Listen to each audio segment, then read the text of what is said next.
Good evening, everyone, and welcome to the Metaphysical Hour. I almost forgot what I was doing here. That's nothing new. Happy New Year! What Yay! caught me was because he did the countdown, and I'm thinking, New Year! Hooray! She was she was ready to throw streamers and and I'm me being uh-huh. like this. I'm being completely me. I'm Julia, and this is normal for me. And Tracie Mahan. Hello everyone. And we have a special guest tonight, and we'll bring her on in just a second. But Tracie, first of all, let's what exciting. Well, yesterday, can I announce that? Sure. Yesterday was Tracie's birthday, so she's a New Year baby. I am a New Year baby. Yes. Happy New Year. Happy birthday. It just gets happy. Real happy. Absolutely. That's what we said in the beginning. I wanted to kind of repeat that. It was Happy New Year, Happy Birthday, happy. So Yeah, everybody was in it. Everybody was getting happy. So no better way to raise your frequency than just get happy. So that's a song, right? Let's be happy, isn't it? I don't know. Yeah. Sing it. Maybe we'll figure it out. Don't worry. Be happy. Okay. Thank you. If that didn't bring everybody up, I don't know what would. Yeah. Except for when it gets out on video, that's going to bring everybody up a notch. Laughing. I don't mind being the subject that you laugh at. Go ahead, laugh at me. As long as it's bringing your frequency up.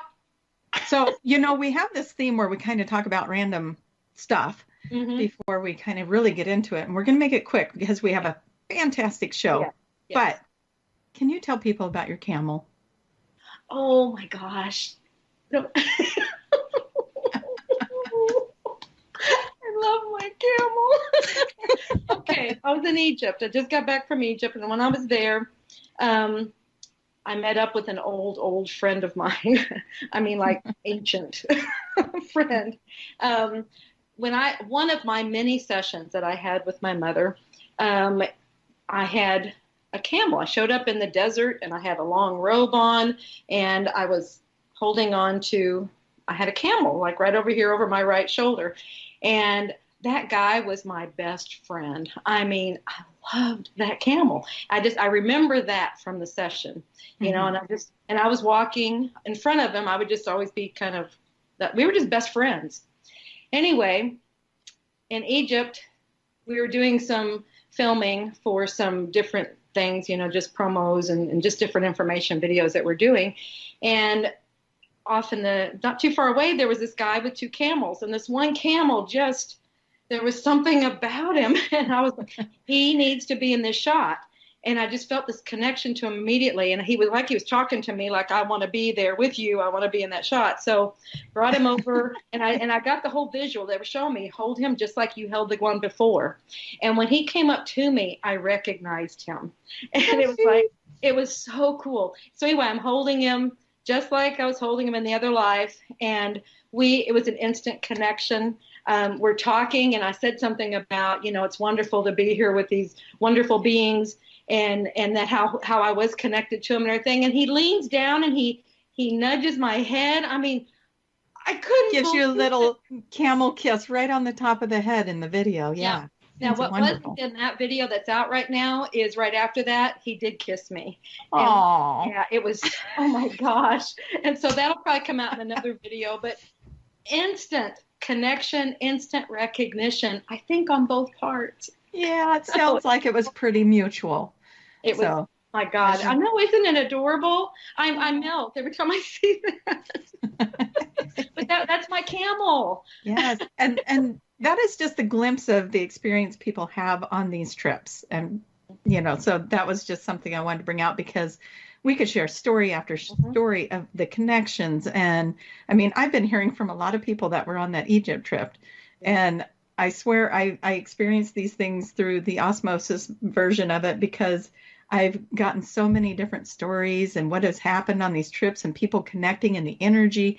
Oh. And I'm just saying, the energy. Amazing. I mean, I've been saying this about a lot of places, about all the places we've been going lately, and that will segue into our guest tonight. Yes. But the places we've been going to this year, about it being off the charts, and it's like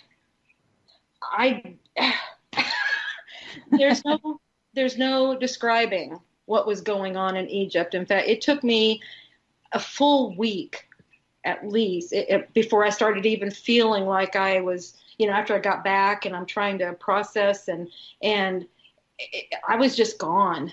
The things that were happening to us over there, I don't know what all happened. All I'm saying is I know I've been processing for a good week since I've been back, and it was just, and it's constant. And I talked to Kaya today, and he was talking about some things that are happening to him that are completely new, and it all started over there too.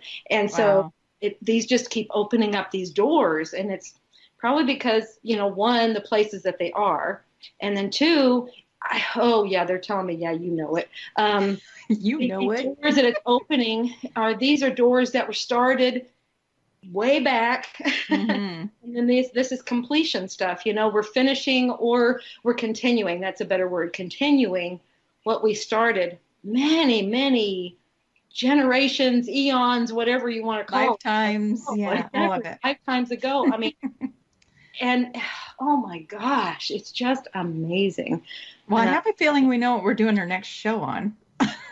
Yeah, we've got to. Let's bring on our guest. Let's not make anybody wait any longer. And this is like I was saying, it's a segue for our guest because I actually got wonderful information from her. Let's see, a little over a year ago. She actually did, but I think it's astrocartography. Am I right, Tamara? You're right, yes. Okay.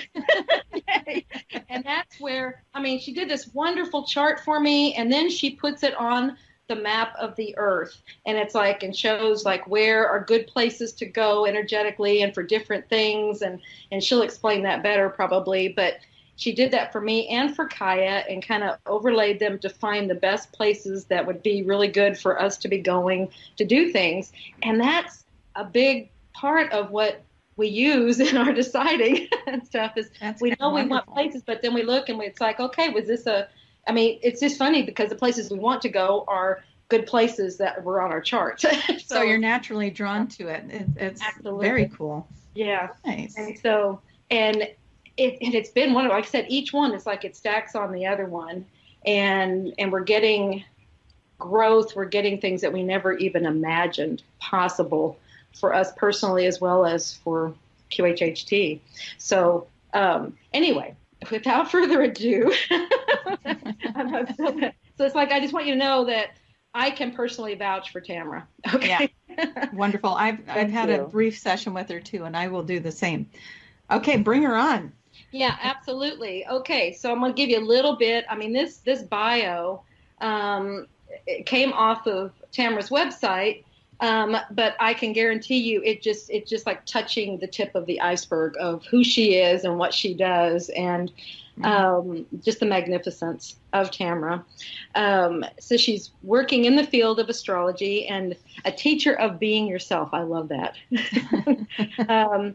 Reiki master, a certified yoga in RYT. I don't know what RYT is, but I'm just impressed that yoga and a practitioner of sound. So you're into sound healing, I guess, or just working with sound. We'll let her explain that in a second. But anyway, she's dedicated to connecting ancient wisdom. We were just talking about that. In the modern world through teaching classes, speaking engagements, workshops, one-on-one consultations, and a weekly blog.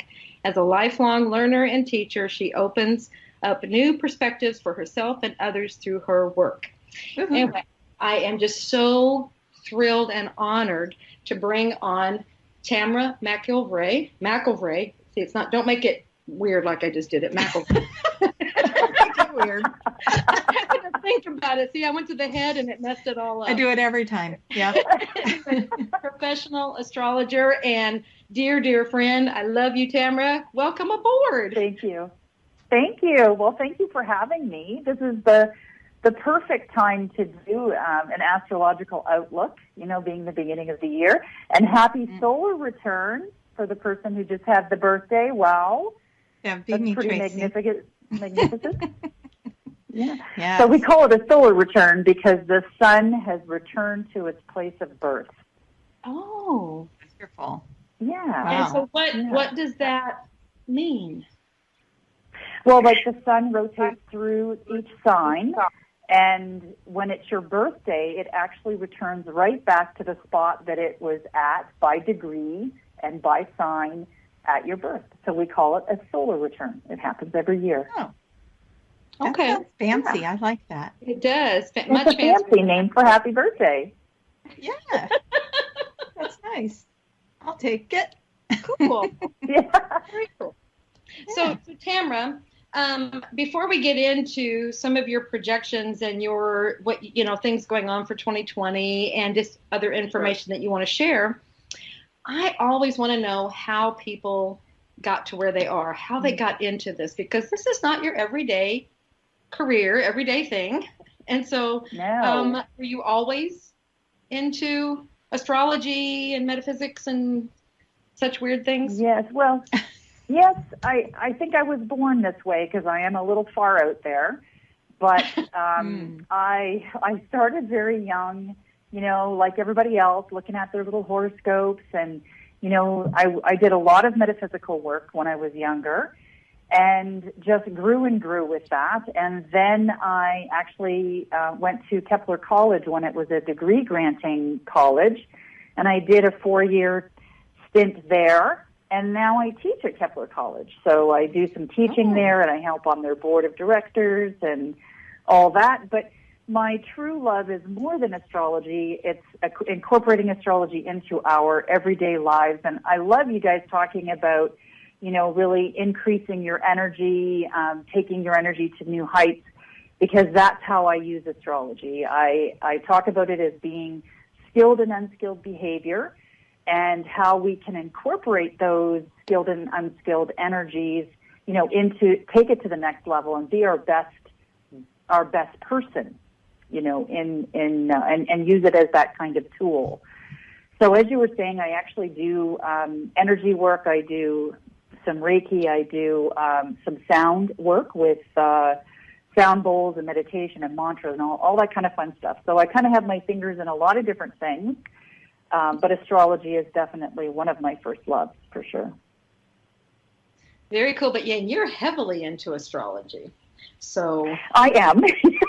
A little obsessed. I mean, you're not just playing on the periphery. It sounded like a dabbling, but yes, let's put it on the table. Yeah. Yeah. I'm a little obsessed, yeah. Yeah, because that was what I was thinking about it just a while ago about, like when you did my chart and you're talking about the nodes and, the north node and the south node and this node here. And it's like, I don't even know what a node is. Yeah, much I don't less. know what you're talking about. And exactly. We have north and south and all these things, but apparently they are very important. They are. They are.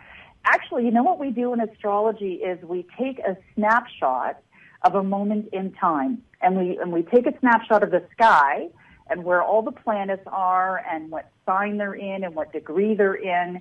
And we do a bunch of mad math, and we take that 3D or 4D picture and we put it on a 2D piece of paper, just a piece of flat paper.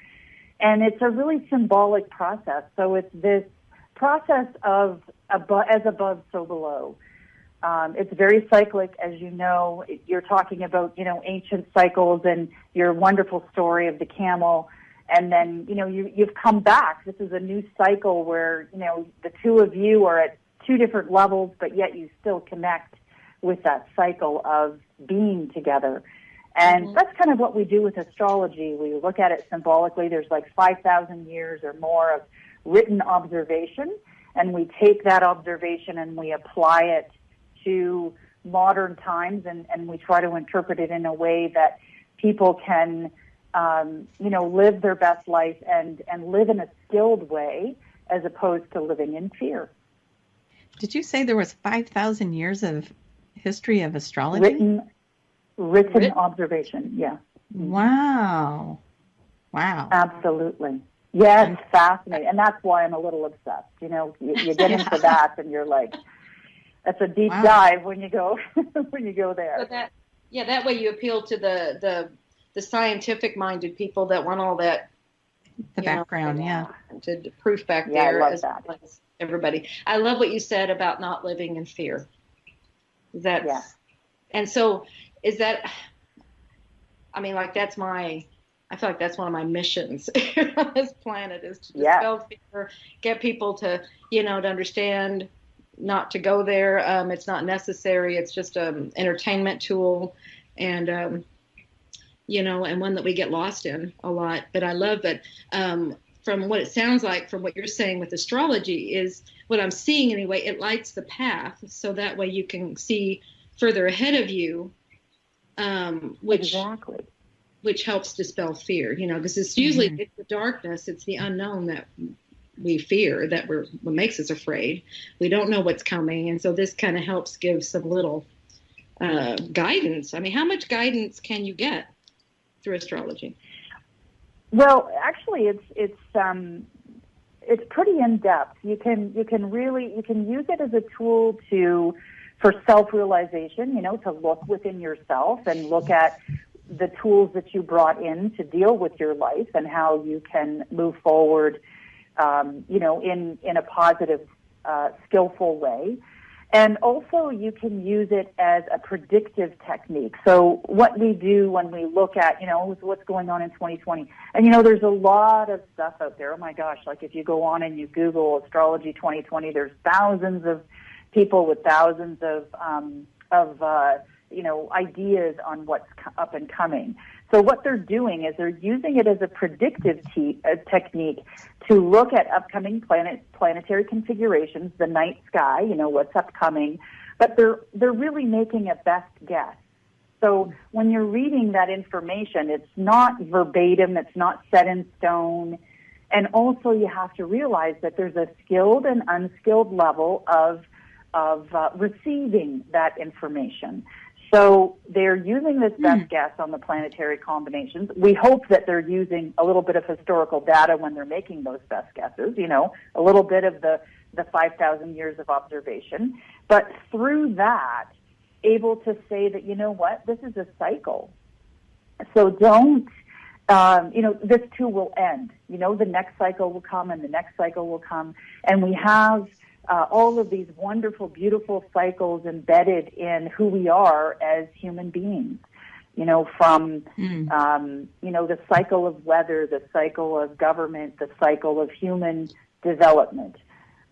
So it's all cycles. And if you start to understand that and you can start to apply that to your own cycles, then you become more wise, more skilled, and you can walk into those upcoming events without fear, without going, oh my God, the world's going to end, because that's what happens, when we get scared, when we read, oh my God, what does, sometimes I have students and they'll Google something and they don't even look at what they Googled or who, wrote it, and all of a sudden now they're in turmoil for a week until I can calm them down and readjust their thinking. Yeah. And that's wonderful. Thank you for that. Really helps put a really good perspective on it. Tamara, when is the end of the world? Yeah. I'm just kidding. Well, I was going to ask you a different way. Because you brought it up, and so not that we want, because I don't know that there is an end. And so, but if there were going to be one, would it be displayed? Would the stars say that? Would there be something there that would indicate that? No. Perfect. Absolutely Therefore, no one can predict somebody the end. says, we cannot predict the end. Absolutely not. And, some planetary movements that are going on, we each have our snapshot signature that we come in with that, explains or gives us symbolic reference to how we love, how we communicate, how we organize ourselves, how we action things. And then, of course, that snapshot gets experiences through the today's movement of the stars. So sometimes the movement of the stars hit directly on your personal birth, configurations. So then that energy is like really amplified for you. And then other times it manifests through the environment. So from people around you, maybe your partner, you experience it kind of indirectly through economic conditions, or the country that you're living in may have some conditions that are amplified.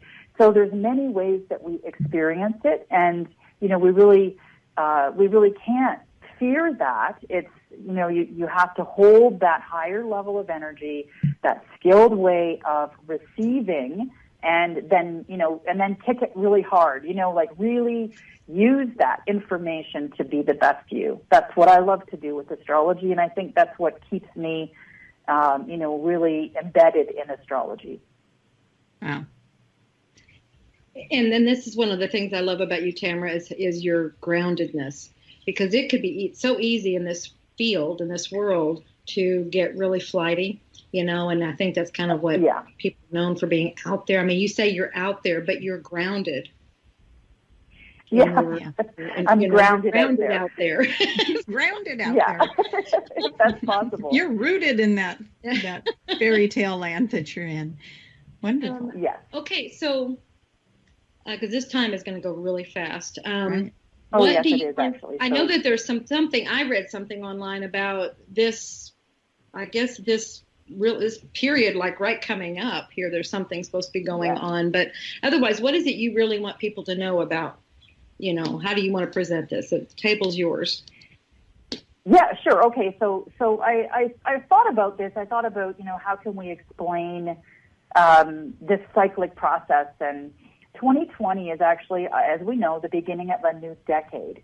And I think why we really love the new year, why we love to celebrate this new year, is because it's like turning a new page. So it's like a symbolic turning of a new page. It's the New Year's Eve. You're embarking on, what might come up tomorrow. I think that it's an opportunity to right the ship.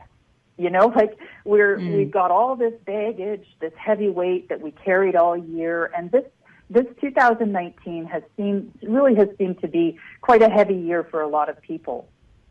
So, I think that's because of this turning a new page of a decade, not just a year. So symbolically, you let go of these old processes, you sweep away the old. You do that in order to be able to embrace new. Now, again, I want you to remember that everything is cyclic. So when you hear this, like we've got this really heavy astrological combination coming up, and it's actually a process that only happens once every 33 years. So we can go back through history and we can see what kind of things have come out of this type of conjunction, we call it, when the planets come together. Do my math. Or 7. When was 33 years ago? Is that 77? Well, no, it was actually the last 87. time this specific. What's that? 87. Yeah. 87. Yeah. Oh my goodness, my math. So, or 80. No, I'm sorry, 82. Calculator. So the last time we had this particular conjunction was 82, 47, and 14. So, different months making the 33-year cycle kind of coming to fruition. But the whole process, it means that we've lived through it before. That's the first thing I want to tell everybody. The world didn't end. We actually did live through this before, and we did okay. We reinvented ourselves. We turned the new page, and on a collective level, it's hard to change. Think about that. When we're asked to make a change, we struggle with that, and that's why it seems so heavy, and why people talk about sort of the doom and gloom of it. It's because it's hard to change. But if we take this as, hey, we can turn a new page, we can right the ship, we can put things in place to make our life better and embrace the change, then, things are not so doom and gloom. So that's what we're going to talk about. We're going to talk about the upcoming trend. it's kind of a double whammy, and this is why people talk about it being so extreme this year, is that on January 10th, we actually have a lunar eclipse. So we had a solar eclipse at Christmas on the 25th, and now our first eclipse of the year is going to be January 10th. And then just a couple days later, we actually experienced this big conjunction of these two heavy hitters in our astrology called Saturn and Pluto. So they're going to have a little meeting of the minds, and it's all within this kind of, there's like the sun is there, so the giver of life, and, you know, how we express ourselves, and Saturn is about organization and, creating boundaries. He can also be about fear. So that's kind of the fear factor that has come in, because if, you know, what is fear? Fear is false evidence appearing real. It's manifestation. So it's your perspective, how you look at things and how you see them sort of solidify. So these two really powerful events, a lunar eclipse, which is a full moon, by the way. That's a full moon that just has this special connection with the Earth. We have eclipses a few times a year, and they kind of set the stage for the whole year. So they give us this sort of a bigger insight into larger, more long-term goals. You know, we have a new and a full moon every month.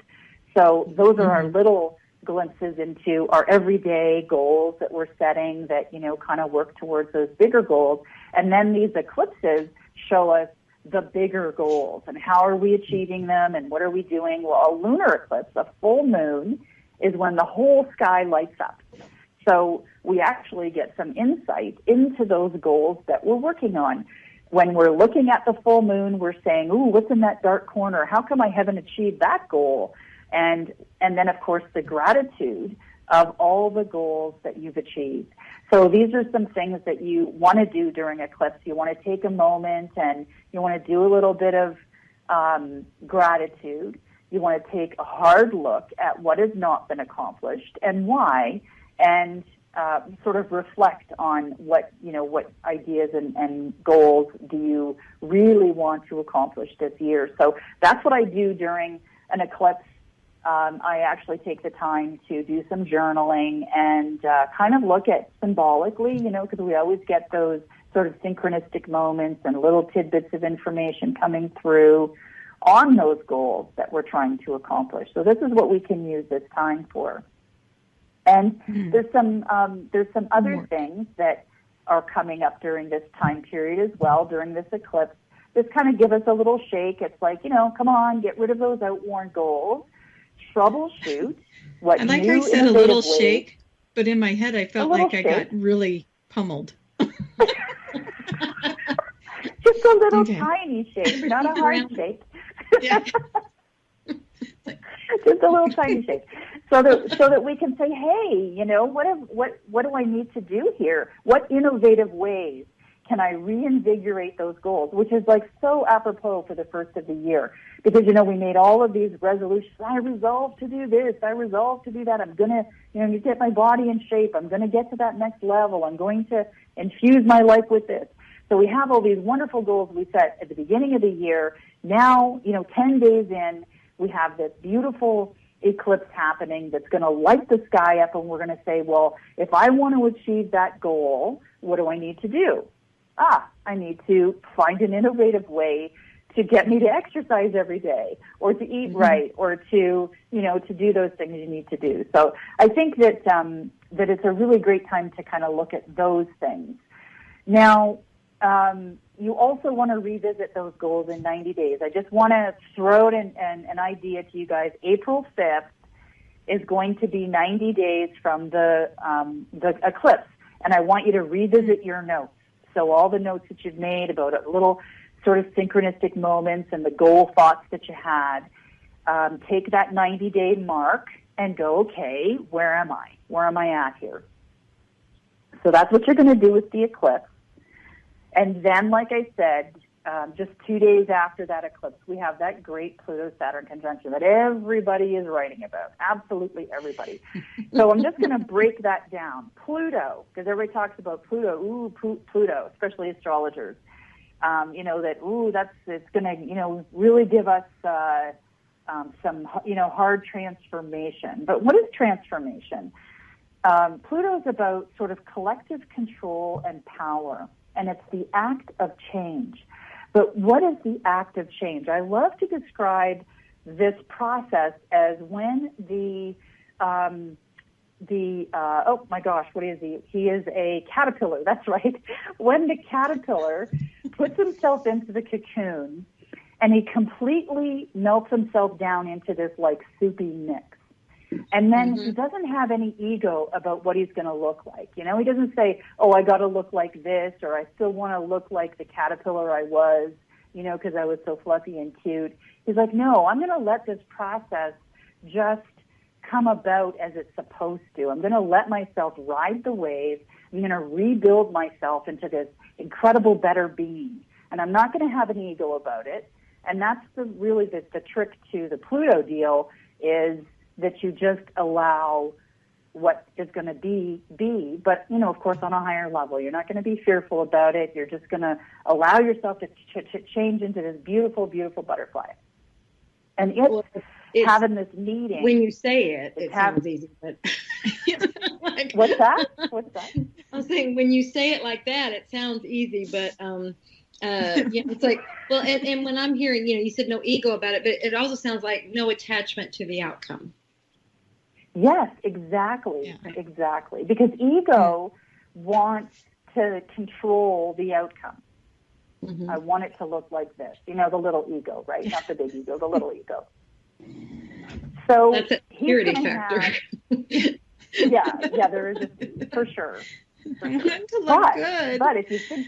we don't want to come out that little mothy looking thing. We want to come out the beautiful butterfly, right? Well, everything all right, letting go of the attachment. In its own way. I've already started. Dang it. So he's going to have this executive meeting with Saturn. And I don't know if you guys know that word, like if you've heard that word Saturn, that big planet out there. We've got those really massive rings. And he's about structure, manifestation. If we're going to manifest something, it's going to come from Saturn.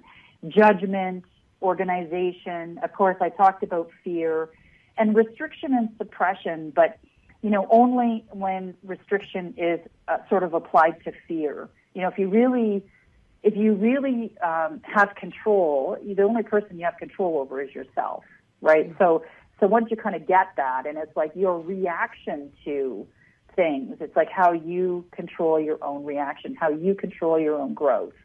If you can do that, then, you don't really have that restriction and suppression because, you just have so many other tools that you can work with that.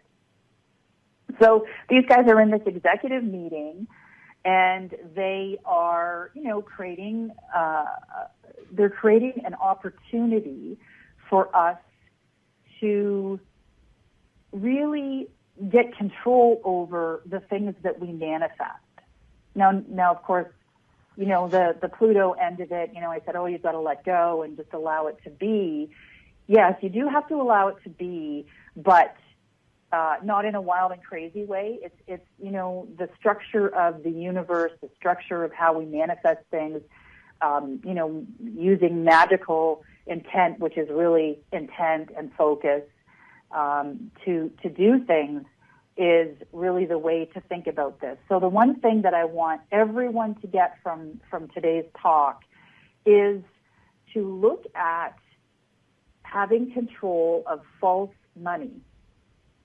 So we've heard a lot probably from the general astrology populace that that money may be an issue, that we may feel a shortage of money. But really what I want us to think about is false money. And what is false money? It's credit cards. It's loans. It's debt. It's spending our paycheck before we make it, right?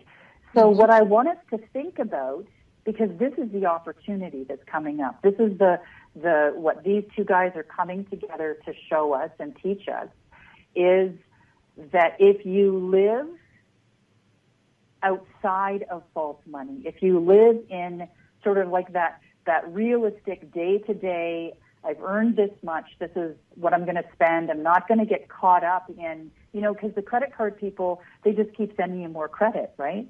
And they'll, oh yeah, let me give you that loan, and oh yeah, here's another type of credit card, and here's another type of way to spend money. I want you to think about that you can actually have the opportunity to change and organize and manifest your money, which is, of course, what is money but the crystallization and the densest aspect of energy. So if you can get control of that, think of how powerful you become. If you're not sort of using false money and getting carried away with that, when things do, if things do tighten up, or, there's changes in how we do things as a community and as a country, then you won't have that fear factor because you haven't gotten yourself, out of that, out of control with false money. So the one thing I want you to remember is to look at false money, look at your false money personally, and see where can you make little changes, where can you tighten up a little bit, where can you be organized so that you don't fall into that big fear factor if things need to tighten up a little bit, if you need to tighten up your belt. Now, of course, the change, the ability to organize and manifest for each of us may be a little different because it depends on our own makeup. What snapshot of the sky do we have that we're working with?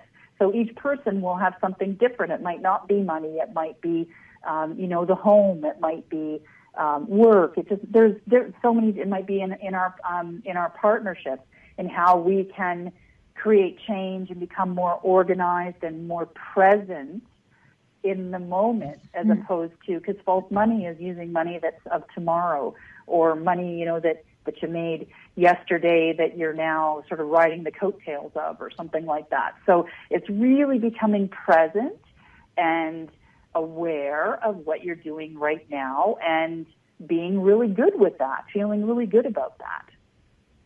So sort of streamlining, sweeping out the dark corners, I talked about that wonderful full moon that we have, and not getting caught up in those sort of extremes that we're being asked to, that people are trying to sweep us away into these big, huge extremes of more credit, more, you can have a bigger house, you can have this, you can have that. And it doesn't mean that we can't have all those things, but we want to have them in the moment, not tomorrow, not on tomorrow's dime, or not on yesterday's dime, on today's dime. Does that kind of make sense? Yeah. So are you saying that's already started, or that's coming with this January 10th or 12th thing? Yeah. So that's, obviously, when you're looking at the sky, there's no kind of line in the sky. So you kind of get that energy that leads up to it. And then, of course, it doesn't happen on that day, that there just might be some real trigger, or even just you becoming very aware, kind of like awakened to, I spent too much at Christmas, or I spent too much last year, and it didn't feel good, and now I'm going to say, that's called going to the mailbox. Oh no, what did I do? Oh, geez, did I spend that? Yeah, for sure. So and then it just leads us into these events, because this dance in the sky that these guys are going to do is actually going to last all year. It's not like a one-time event. Yes, there is an event where they come together, and and then there's like all this symbolic information and wisdom we gain from that. And other planets kind of come and meet in there and move away and drop information, and we become more wise with that. But it is a dance that's going to happen all year. So as we become more conscious of this, then we, feel like we have more control, over it. But remember that we can't control others. The only thing we can control is ourselves. So that's that big dance that's going on. And I want everyone to not be, really afraid of that coming up, I think that it's something that that we can walk into, wide awake. Yeah, and if people are aware that this is what we were talking about earlier, you get these little hints that this is coming up, then when you're more prepared. I mean, I'm always that way with Mercury retrograde. When I know Mercury retrograde's coming, it's like, okay, I know to say things twice and really enunciate and to double check, triple check. We're all going to the same location, the same, meeting at the same time, whatever it is, just to make sure communication is good. And it helps because I know it's Mercury retrograde. So, so this is kind of the same thing, I think, as this is coming. There's this money thing that might need to be looked at. And so when it shows up, then we're not taken off guard. So I love that. Yeah, That's absolutely. Great. And it may be it may not be, physical money for you. It may be that you apply that to your partnerships, that you've just become more aware and grounded, and that you're not, working in relationships that are not real, that are not authentic. I think that one of the things that this is going to bring to us collectively is authenticity. We talk about that word, we throw authenticity around like it's water, but what does it really mean to be authentic? What does it mean to be really centered and aware and awake and living in the now?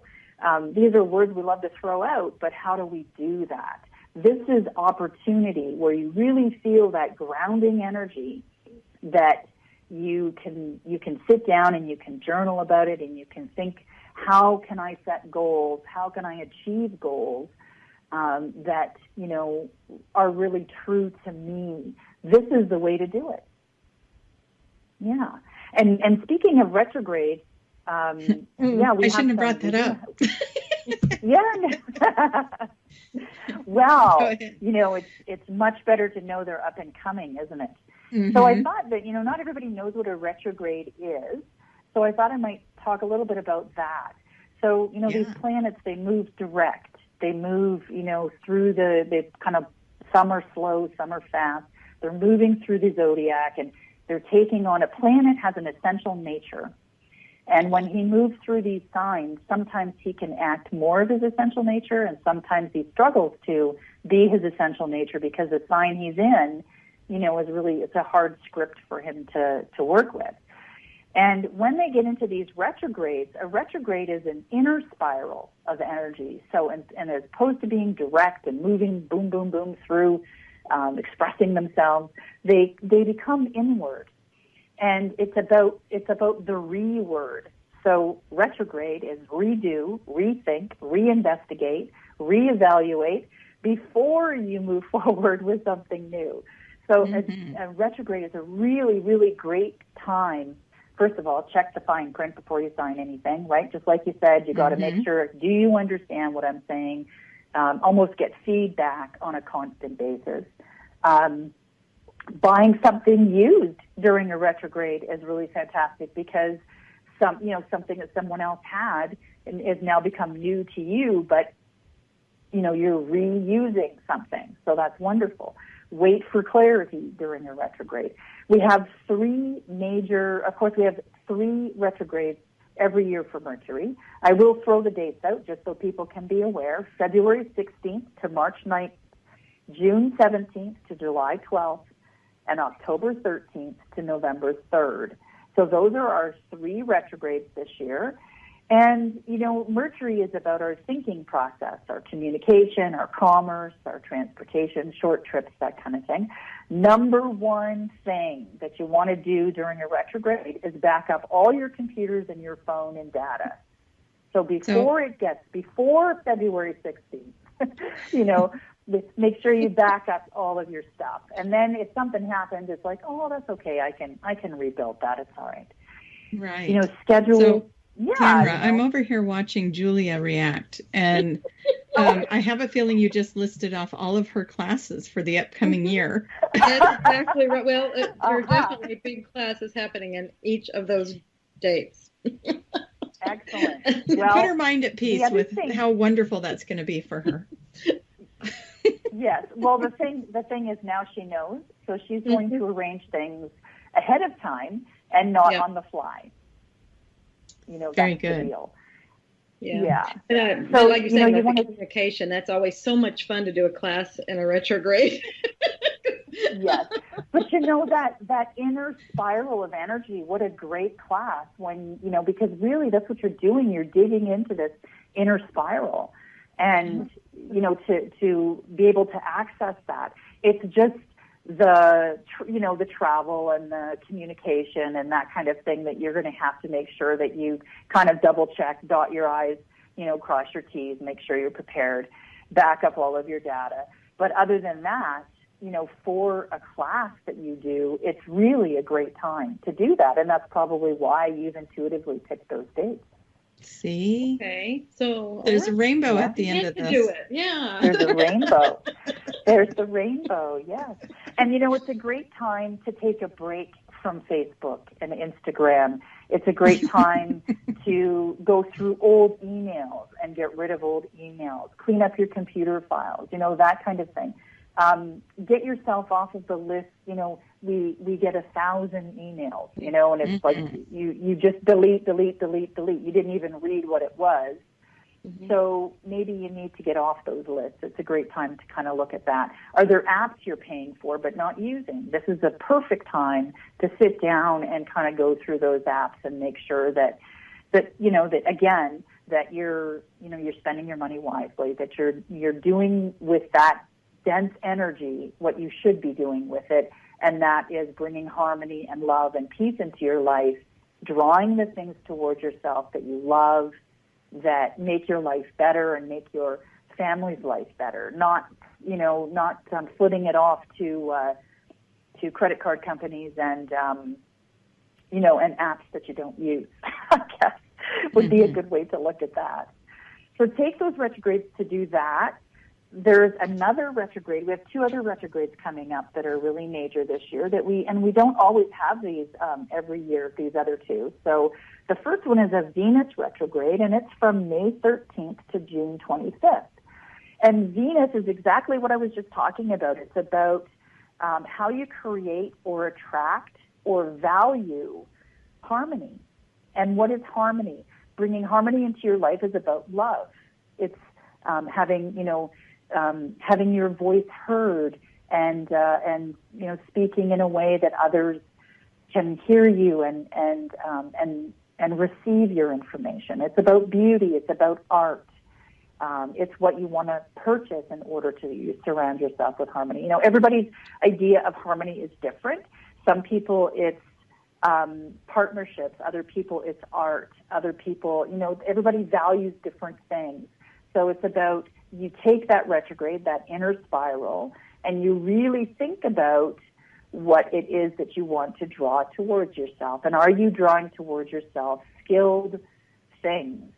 It's actually Venus retrograde in Gemini, which is a very intellectual sign. So it's about, in that retrograde, sitting down and gathering information, writing down a plan where you're going to work on creating harmony within and then share it with others. And the last retrograde, the last thing I need to get out before because I know we're coming to the end here of the show, is the Mars retrograde, which we only have every couple of years. We have a Mars retrograde, and that's from September 9th to November 13th, and it's in Aries. And an unskilled Mars might be, getting angry or being resentment or having this gut reaction, but the skilled behavior in a Mars retrograde, in that inner spiral, is reviewing the situation before you act, finding resolution before you act, and planning your actions before you act, and think about what you can, what you can go out and get in the world and bring back to you in order to create harmony and beauty in your world. So those are some things that I want you guys to know, those dates, so that you can be prepared and use them to their highest level, and be skilled and enjoy all of this energy that that cycles through every year. Wonderful. So those were the major things I wanted to get out. So maybe some questions, if you have any questions about that. Or... My brain is blown. My mind is just like, so, oh my gosh, all the information you just laid on us here. Yeah, well, and I you did knew it I so only had a little bit of time, we and I just needed got to our get all minds that full out. and a perfect map of how to navigate this year. Yeah. And so one of the things I wanted to just ask, because I think a lot of people don't understand that. So like a full moon energy, whatever the date the full moon lands on, people are like, oh, this day, and they go right to that day. So if it was today, January 3rd, but one of the things you were saying is that the energy builds up. So we're in that energy a day or two before we actually get to the full moon energy, right? We have a little shadow time between the days. And after. And after. So nothing happens on the date. So you don't want to depend on, oh, well, I don't have to do anything until that date, because then you'll be hit with, well, why do I feel like this? Why do I have all this energy hitting me and feeling this buildup? So, it's there is no line in the sky. You're just kind of drawing into, and it builds, and then you have, some maybe a little bit of clarity and some insight, and then, then it wanes and it goes, kind of draws away from you. And that energy, kind of takes place in your life. And when you have the big eclipses, it's a little longer, right? Like we're already here we are, the 3rd, we're already building to the 10th where that eclipse will happen. But we're in it now, and, we have been for a little bit. I was going to say, because the things that you were talking about happening, I feel like I'm already having impulses to do, and the energies are already starting to build there. So I wonder how much ahead it starts coming in. Absolutely. Yeah. Well, an eclipse can be, you think about, we're having 3 eclipses this year. So 3 eclipse seasons, we'll call them, because you have a solar eclipse, which is the sun. It's a new moon, right? A sun moon. And then the lunar eclipse, so the solar eclipse is more external when you take things out into the world. It's a new moon, new ideas, new strategies. And then the lunar eclipse is the full moon, and that's more about reflecting on goals and reflecting on things and what direction do I need to go in order to achieve things. So those are bigger, bigger events. They last longer. They're going to last months, as opposed to a new and full moon, which is just, the one month and just a few days. So these eclipses, they can take, a whole 3 weeks or a month as they lead into them, and one builds off the other. So as astrologers, we sort of track, these eclipses as they move through and how they join in together and how they build over the year, for sure.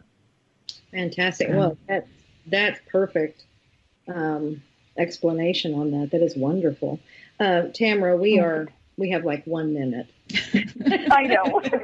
How can people find you if they want to get with you, have more information, whatever, if they want to pick your brain? Because I know, like I said, we've just barely touched the tip of the iceberg of what you know and who you are. Sure. Yeah. Well, you know what? I actually, if they want to email me, they can email me at astro@tamara.ca. So ASTRO @Tamara, TAMIRA.ca.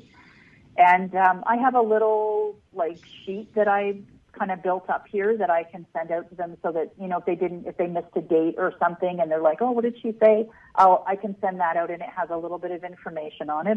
I don't mind doing that. And of course, they can go to my website, navigatingthestars.ca, and there's, we do personal work. We do, I do have a group of girls that I work with that work as a team.